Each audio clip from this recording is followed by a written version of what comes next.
Tre shtetasët e Kosovës u gjetën të vdekur në veturën e tyre të përmbisur të tipit Mercedes me targa gjermane afër pikë kalimit kufitar, derisa ishin duke u kthyer nga aeroporti i Shkupit.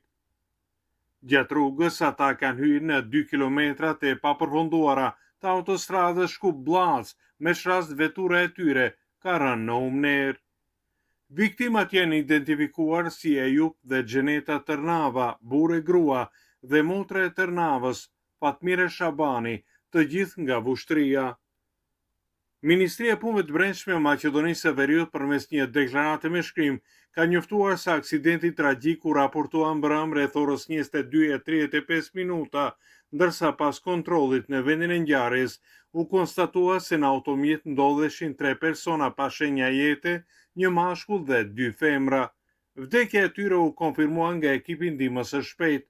Me urdhër të prokurorit publik, trupat e viktimave janë dorëzuar për obduksion Institutit të Mjekësisë Ligjore në Shkup. Pas përfundimit të procedurave përkatëse nga autoritetet kompetente, trupat e pajet pritet të transportohen në Republikën e Kosovës.